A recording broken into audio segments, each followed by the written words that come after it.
building just for working with missionary kids and their parents. So there were a lot of projects to do, and then in addition to that, since we had such a large team, we kind of spread out all over the area and worked on lots and lots of projects.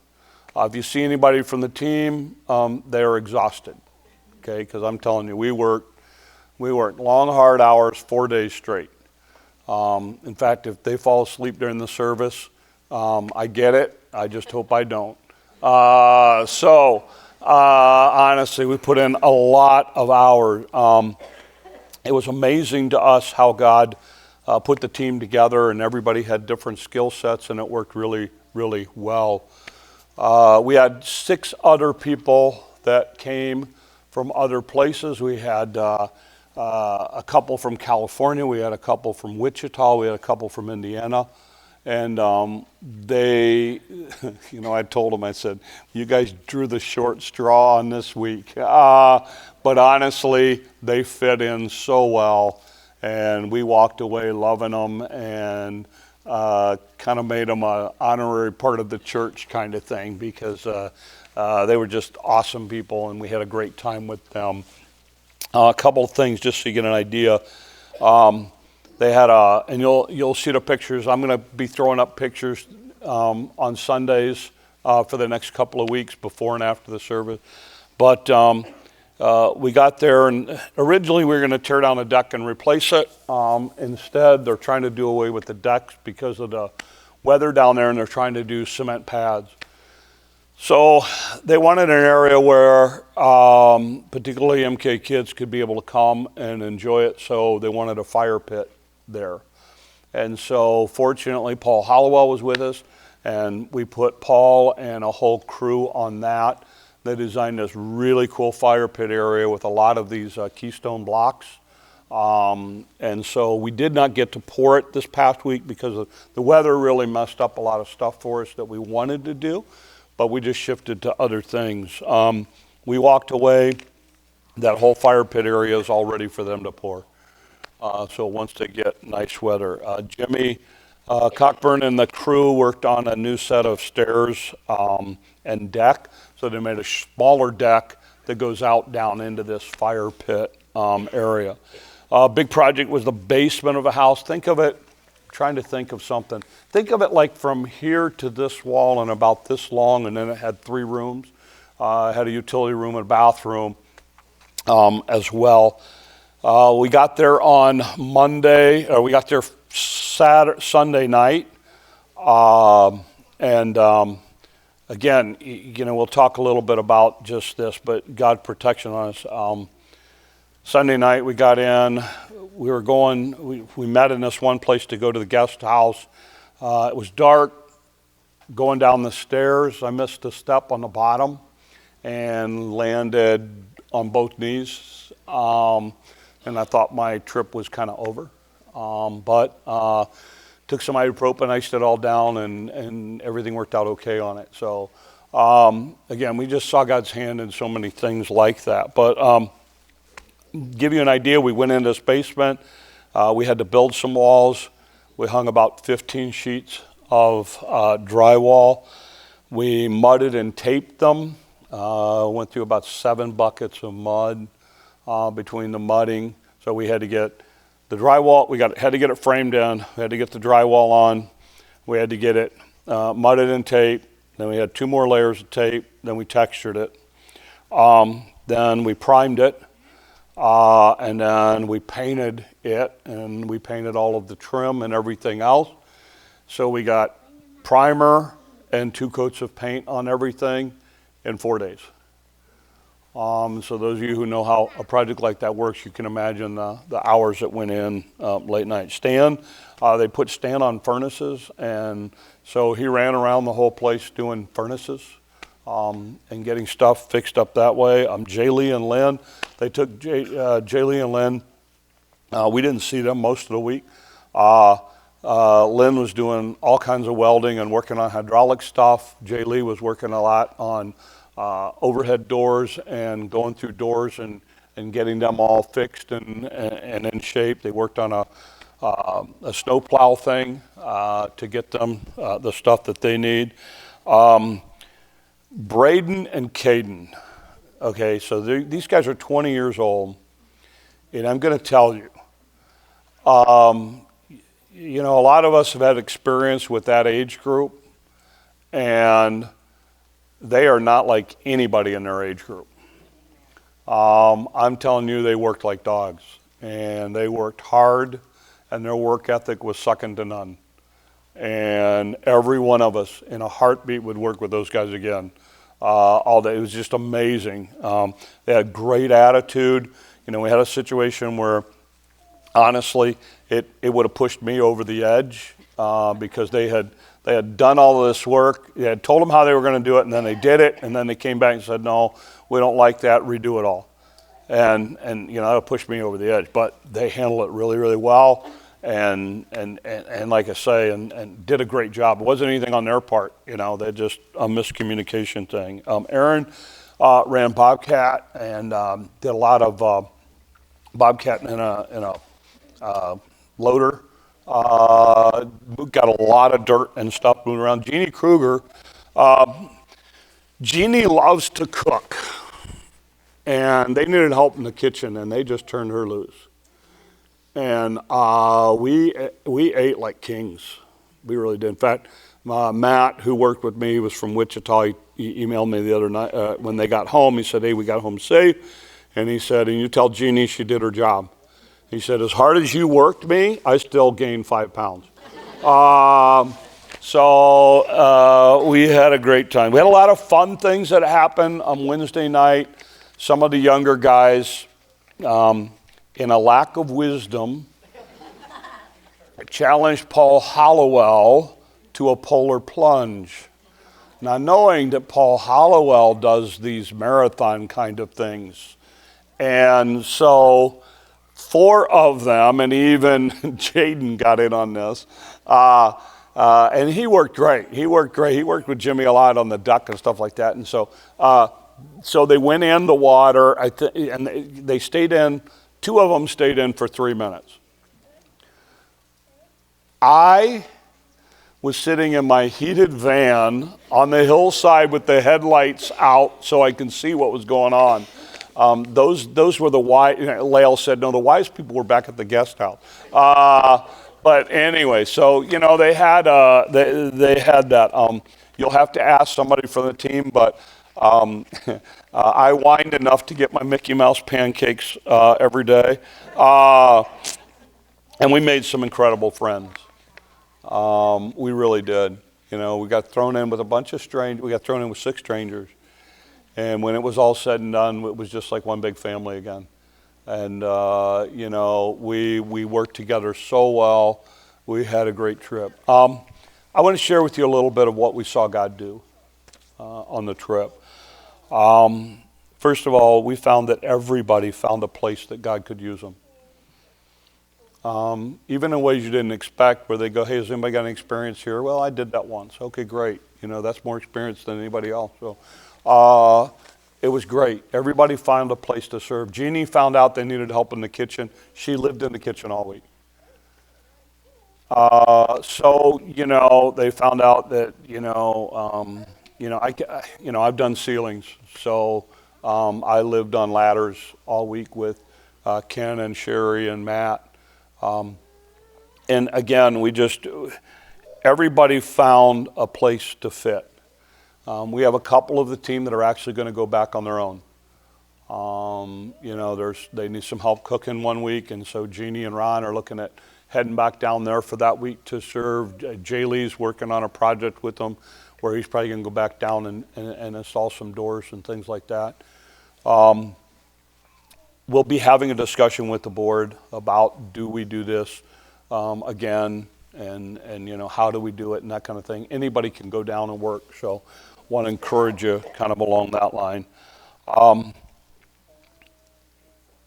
Tuesday night, Jimmy and Chuck headed out. We had it set up for Jimmy and them to go back. They were going to be down there on Monday and Tuesday, and then they were going to head back. And so, as many of you know, Everything was going great. They were about, I don't know, you guys were what, 40, 50 miles outside from the camp.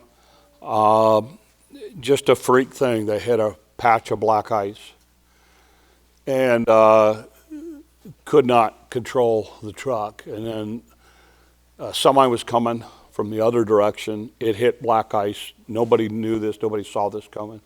So it started sliding out of control. Another semi behind them, same thing. Even the EMS and fire people, when they got there, their vehicles were sliding. So it was just one of those freaky things.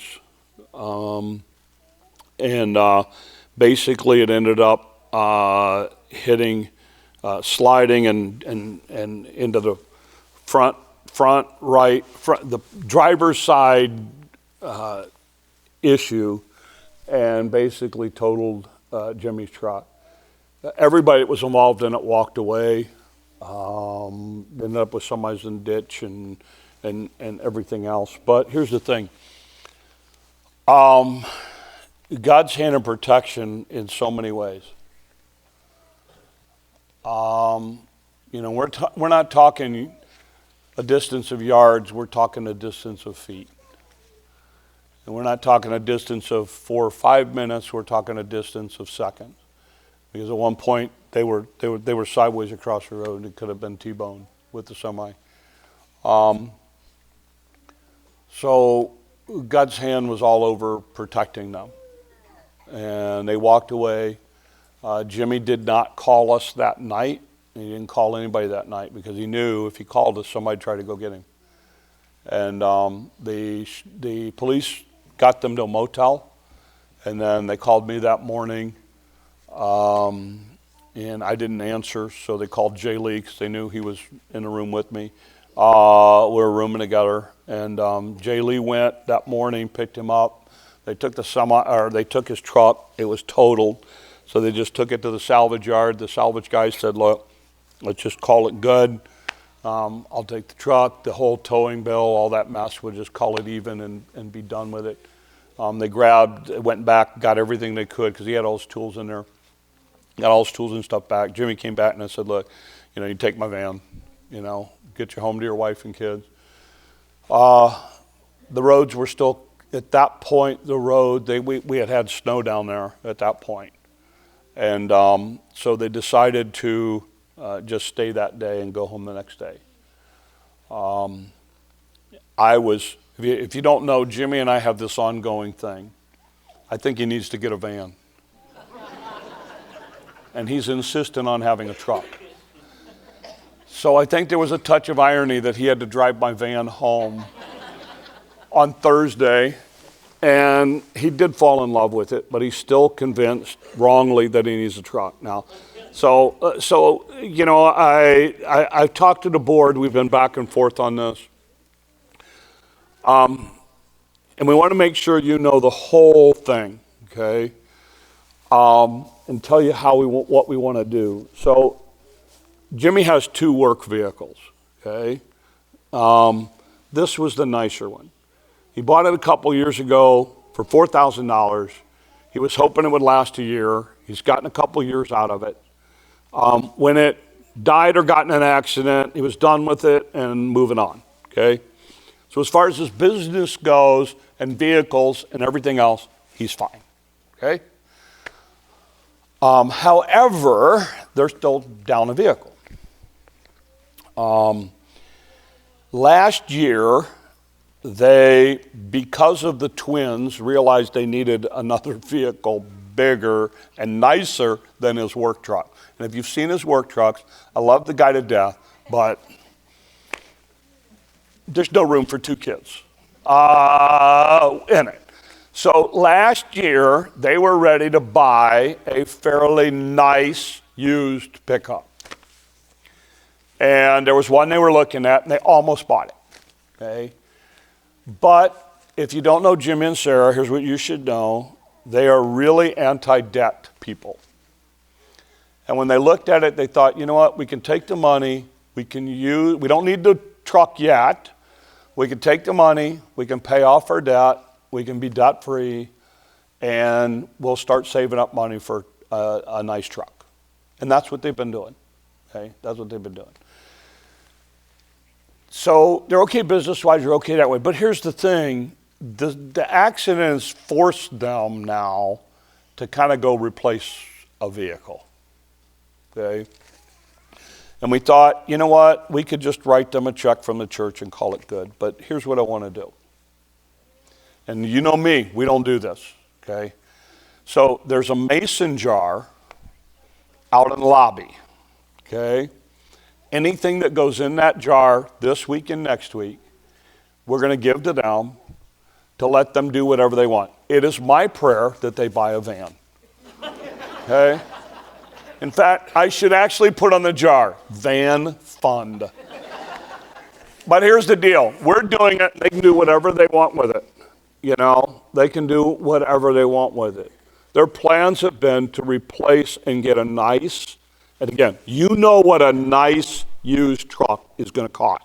If you don't, go online. He's not going to be able to buy a nice new truck for $4,000, okay? So, but, you know, they've got 2 kids, and if they go on and have more kids and get like triplets, then he's going to need like a really big truck. So, they're trying to find something that works for them, and they're trying to find something that also works for him to haul business-wise. So, we want you to know, because I don't want you to know, oh, okay, we gave him money, and did you see what he bought? I hope you come in and go, did you see what he was able to get? That's awesome. Because we rejoice when other people can do things like that. So anyway, so that's what we're going to do. So you can have a part in that. You can not have a part in that. You can do whatever you want with that. If you want to make it out to the church, we'll make sure that he gets that money. If you want to put cash in an envelope and shove it in the jar, you can do that. If you just want to keep praying for him, you can do that. Okay? But that's what we're going to do. So, and there may be something that happens quickly, and there may be something that it's going to take a couple of months for them to find something. But they've been looking for over a year, okay? So this is not a surprise. So we want to make sure everybody here is clear on what we're doing and why we're doing. I think it's just a way for us to say, guys, look, we love you. We appreciate you. We want to be a little part of it. We want to have a little part in this. So that's what we're going to do. So that happened Tuesday night. So Wednesday, was it Wednesday, Wes? Where's Wes? Wednesday night? When did you guys get home? Wednesday night? Thursday night. So on Thursday, Jimmy and Chuck were heading out to come back home in a van, which he should buy next. And again, this is a great church. I want him to buy a van. I want him to get a van. Ryan this morning said, we need to get him helmets when he drives. So anyway, so they were headed back, and then Wes came to me and said, hey, look, I talked to my wife, and I think I really need to go home to help her with the kids and everything else, because, and he said, would it be okay if I left early? I said, yeah. I said, that's why we did this, so that people had the flexibility if something came up at home. So everything's going okay. So Wes came home on Thursday. Thursday night, they have a water line break in their house. And so Wes was there to be able to know what to do. Because if you talk to any of the spouses of people who went, they had a horrible week. Okay? Everything went wrong on that kind of thing. So he was able to take care of that. So then it was a God thing that he had gone home early. Thursday night, we met, and before we left on this trip, Kim and Matt talked to me and said, look, we have memorial money from Mom's funeral. And we have $2,000, and Marcia, how passionate she was about mission. They said, we think it would be good to use this money on this trip. So I took it down there. So I talked to Brian. I said, Brian, give me a check. And if we have expenses as we're down there, because we had talked about if we saw a need, we were going to go buy something. I thought, you know what, I've got $2,000 to flexible here to use and that kind of thing. And so, and I said, if we don't use it, then at the end of the week, we'll give it to them. So we're having our meeting, kind of wrapping stuff up and testimonies and everything on Thursday night, and Pete and his wife are there with their daughter. And I said, Pete, here's the deal. And I told a little bit of the story of Dan and Marcia and how passionate they were about reaching people for Christ, how passionate that Marcia was about missions and that kind of thing. And I said, and the family really wanted you guys to have this. I said, so tomorrow morning, I said, I'll give you a check for $2,000. And I looked over and his wife was in tears. And Pete said, well, you should probably know this. He said, we haven't said anything. He said, but we just did our budget on this project and our costs on this project. And he said, we're $2,000 short. And I said, not anymore, you're not. And again, we saw God work in just so many cool ways all week. And you were a part of that. You were part of that because you give money here. You were part of that because you prayed for us. You were part of that maybe because you had somebody that you know, a spouse or whatever else, who went on the trip. So, like I say, the next step, we're going to talk as a board. We're going to be back and forth with Ethnos 360 and see if there's other ways we can help them going forward. But we loved the idea that it was close. We loved the idea that we didn't have to do passports and visas to go. We love the idea that instead of helping one missionary, we're helping a lot. Because all the missionaries come to there, so we get a little more of a global impact with it. So I just want to encourage you, next time we do it, or the next time we do a mission trip, really think about going. Because this group is incredibly tight now that went. And we had a great time and a lot of laughs. You know, Jeannie Kruger, I like to say, Jeannie did, there's just all kinds of cool things. So anyway, so thanks for praying for us. So let's go ahead and have a word of prayer, and we'll get on with the service. So Lord, thank you so much for what you've done. Lord, for your safety, for your protection, for the fact, Lord, that you are a God of the details. And in so many ways, Lord, we have watched you work in our lives this week, and we thank you for it. Use our efforts to reach others for Christ. God, for the requests, for Dale and Carol's friends, Harris, as they go through just a difficult time, that you would give them grace and strength. For others, Lord, with sickness and healing, that you would watch over and care for them, for Jess and Peg and Les and Fred. Lord, for Don and others, Lord, as they recover, we just pray that you give them strength. And for us this morning, God, in a few moments as we open your word, I ask that you would speak to our hearts, and we'll give you the honor and the glory and the praise these things we ask in your name. Amen.